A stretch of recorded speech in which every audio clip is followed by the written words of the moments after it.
Well, we're going to get started. If everyone could take a seat, appreciate it.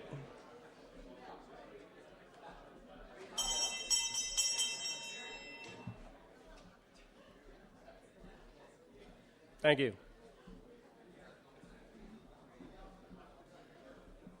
Well, I want to start by welcoming everyone and thanking you all for coming. My name's Bryan McFadin. I work with the Regional Water Quality Control Board, and I'm the Scott River TMDL Implementation Coordinator. We'll have some more introductions to come, but we're going to start with a Pledge of Allegiance, like we like to do with our workshops. So the flag's in the back of the room. If you could all turn and salute. I pledge allegiance to the flag of the United States of America and to the republic for which it stands, one nation, under God, indivisible, with liberty and justice for all.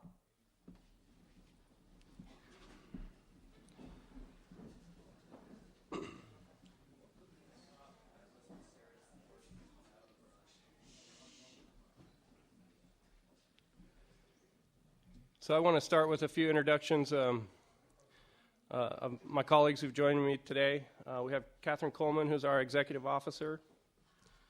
David Leland, who's Chief of the Watershed Protection Division in our office. We also have a board member with us today, David Noren. We're pleased Mr. Noren could attend, and we're expecting another board member. It doesn't appear that she's here. But at any rate, we're videotaping the whole proceedings today because unfortunately we couldn't have all our board members here.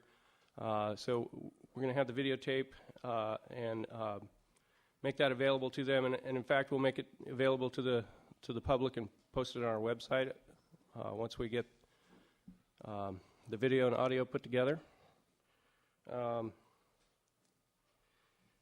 We're going to have a number of presentations. The agenda's in the back of the room there, or to the side of the room.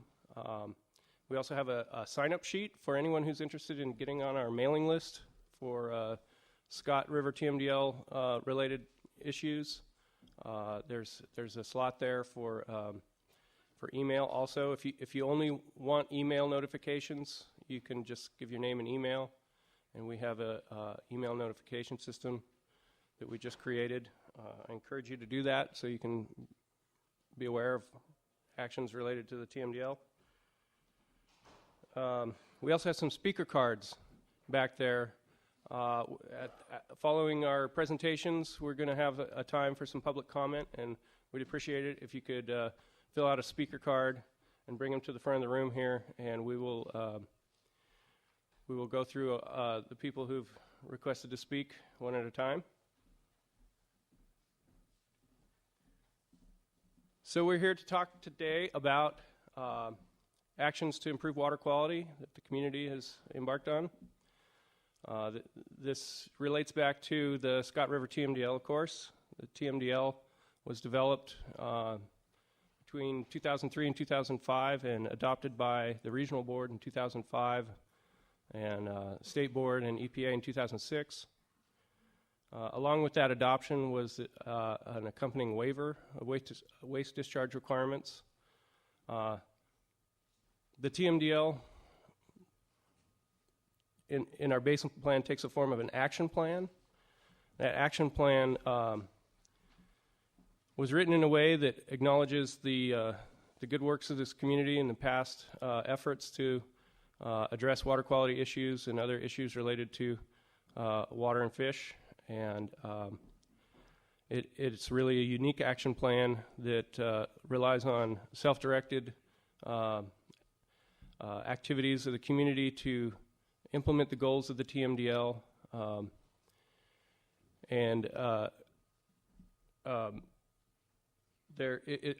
One of the ways it's unique is that the action plan doesn't require any reporting on the part of anybody.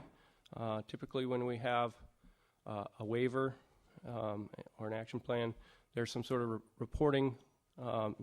Oftentimes it's an annual report that accompanies that plan that's required of some parties.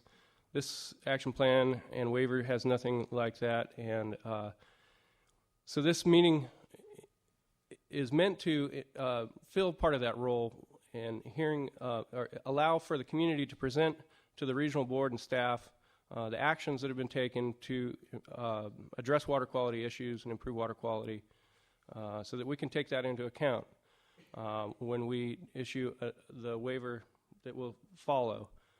Waivers by law can only last for 5 years, after which they sunset. We're coming up on that 5-year mark, and we don't have a waiver in place to replace this waiver, but we haven't, well, because we want to take into account what the community's been doing, and that's part of this meeting, is to hear that so that we can take that into account and incorporate that information and understanding in the development of the next waiver.